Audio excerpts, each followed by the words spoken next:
हम अभी आज कोई सहाबुद्दीन साहब उन्होंने हम पर बयान दिया कि बागेश्वर बाबा तो अक्सर हम लोगों को ही टारगेट करते हैं। ये उल्लू है। हम इतने कमजोर नहीं है कि कमजोर पे टारगेट करें यार।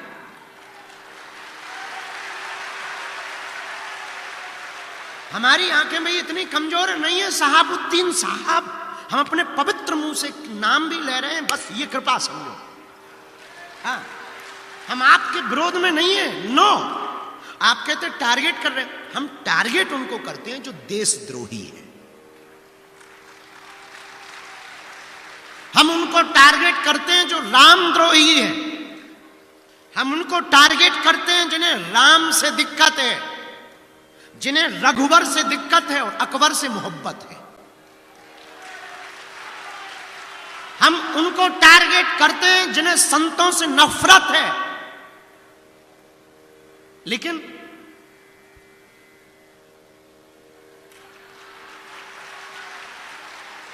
बुरा मत मानिए, और हां, भूल कर भी आप हमको छेड़ना मत।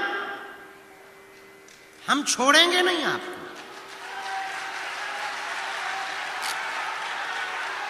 और एक बात बोले, बुरा ना मानना। आप कहते कि हम आपको टारगेट करते हैं, हम नहीं करते। आप चुप रहो, हम नहीं करेंगे। और भैया छेड़ोगे,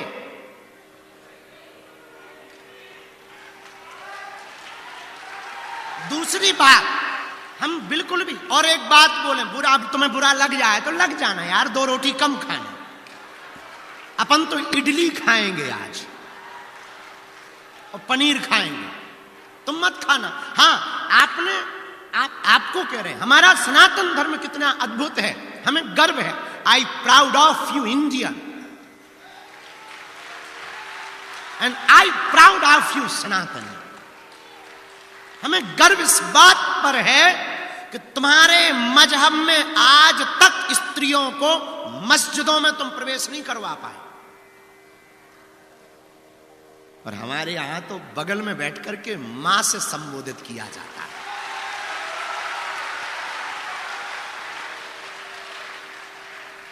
और तो ठीक है, भारतीय तो छोड़ो, विदेशी भी स्टीव जॉब्स की पत्नी कमला बन जाती है,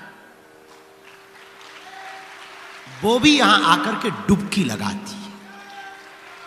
ये हमारा सनातन धर्म है। और हां, जो कुछ उल्लू आज तक बिछड़े और पिछड़े नाम पर राजनीति करते थे, इस महाकुंभ ने उनके मुंह पर तमाचा मारा है।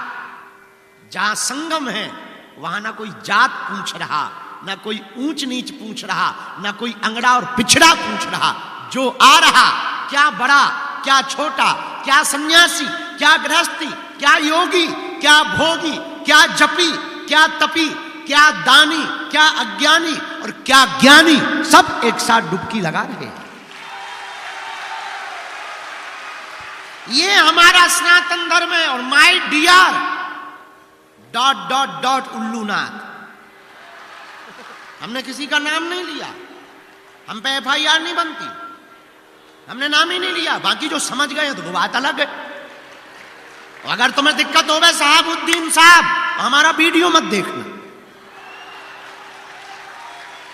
तुम ये तो, हाँ, हम हिंदू मुसलमान भी नहीं करते, हम तो हिंदू हिंदू करते हैं। हाँ, क्या बोल रहे थे? 2 मिनट का टाइम निकाल के महाकुंभ में आप जरूर आइए। घर वापसी ना कर लें तो कहना।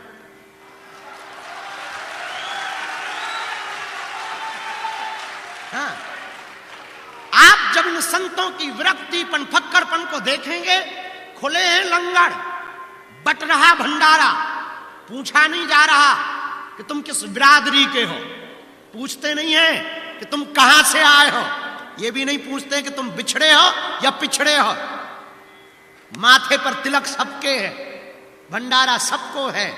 गंगा पूछ नहीं रही संगम कि तुम कौन हो, बस तुम डुबकी लगाओ और आशीर्वाद पाओ। और कितने महापुरुष भारत की सनातन संस्कृति के ध्वज वाहक महात्मा कितने उदारवादी होते हैं, सालों सालों तक कथा करते हैं, चढ़ोतरी पाते हैं और महाकुंभ में टेंट लगा करके फूंक देते हैं।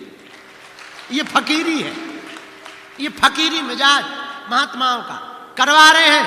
कोई चाय का भंडारा, एक यहां बाबा है रसमलाई वाले बाबा, ले रसमलाई, दे रसमलाई फ्री में, नो प्रॉब्लम, लगो। कुछ तो इतना खा गए कि लगे पेट गड़बड़। हाँ, अगल बगल पेट ही खराब वाले घूम रहे हैं। हाँ, खूब कहीं रसमलाई बट रही है, कहीं भभूति बट रही है। हमने कल भभूति बांट, हम कहा और तो कुछ है नहीं है अपन पे, हमारे पास कुछ था ही नहीं। हमने कल भभूति की लाइन लगा, हम ले भभूति, भभूति भट गई। जय बजरंग। तो हम आपको कहना चाह रहे, हमारा संगम, यहां हम संगम में बैठे हैं। यहां संगम किसका है? भक्त का, भगवंत का और संत का संगम हो रहा है। संगम में बैठे हैं भैया, यहां गुरु, सदगुरु और जगत गुरु का संगम है। गुरु कौन? जो अज्ञान को मिटाए। और सदगुरु कौन? गुरु वो जो अज्ञान को मिटाकर ज्ञान दे, पर सदगुरु वो जो आत्मज्ञान दे। पर जगत गुरु कौन? जो ब्रह्म ज्ञान दे। यहां तीनों का संगम है, तीनों बैठे हैं, जगत गुरु भी बैठे हैं, सदगुरु भी बैठे हैं और गुरु भी बैठे हैं। कितना अनूठा। और हमारी नजर में तो सदगुरु और जगत गुरु और गुरु एक ही है। जय जय जय हनुमान गोसाई, कृपा करो गुरुदेव की नाई। जय जय जय हनुमान गोसाई, कृपा करो गुरुदेव की नाई। श्री राम जय राम जय जय राम, श्री राम जय राम जय जय राम। यहां संगम है गंगा का, यमुना का, सरस्वती का। यहां संगम है भक्त का, भगवंत का, संत का। यहां संगम है गुरु का, सदगुरु का और जगत गुरु का भैया। लेकिन यहां जहां हम परमार्थ निकेतन की छत्र छाया में बैठे हैं, यहां संगम है कथा का, कथा वक्ता का और श्रोता का। यहां भी त्रिवेणी बह रही, यहां त्रिवेणी बह रही और यहां भी त्रिवेणी बह रही। अंतर इतना है, वहां की त्रिवेणी में जाना पड़ेगा, यहां की त्रिवेणी में सिर्फ बैठना पड़ेगा। वहां डुबकी लगानी पड़ेगी, यहां कुछ नहीं, बस बैठ जाना है, अपने आप डुबकी लगेगी। मन निर्मल अपने आप होगा, विचारों की शुद्धि अपने आप होगी। तो संगम में हम जाएं। और मेरे प्रियजनों, एक बात ध्यान रखें, महाकुंभ है, हम संगम में आए हैं, आप भी आए हैं, पर ऐसे मत चले जाना। बाहर की डुबकी तो लगा ली है, अब अंदर की डुबकी लगाना है। आपके तन ने अगर संगम में डुबकी लगाई और मन ने डुबकी नहीं लगाई तो तुम्हारा संगम आना बेकार है। याद रखना, तुम तब तक संगम की महिमा को नहीं जान पाओगे जब तक तुम्हारा मन डुबकी नहीं लगाए। जब तक तुम अपने विकार और अवगुणों को छोड़ने का प्रण नहीं लोगे, तब तक तुम्हारा डुबकी लगाना बेकार। जब तक तुम दूसरों से द्वेष नहीं त्यागोगे, तब तक तुम्हारा संगम में डुबकी लगाना बेकार। जब तक तुम होश में नहीं जियोगे, तब तक तुम्हारा संगम में डुबकी लगाना बेकार। इसलिए आज की बात तुम्हें नोट रखना है। यहां एक से एक विरक्त मिलेंगे। कल हम रात को जहां बैठे थे ना, परम पूज्य श्री कैलासानंद जी मुनि जी के पास, महाराज जी के पास में, आहा, वहां एक बहुत अनूठी बात उठी। 2001 के महाकुंभ में किसी संत ने बताया, वहां एक घटना घटी। 2001 के महाकुंभ में एक महात्मा बैठे हुए थे, उनके साथ में सब शिष्य बैठे थे, खड़े थे, और एक आदमी आया, था कोई पागल टाइप का, और उसके जो रोमकूप हैं, रोम, वो इतने बड़े बड़े थे कि नाक तक ढक रहे थे, और वो डुबकी लगाने जा रहा था, और महात्मा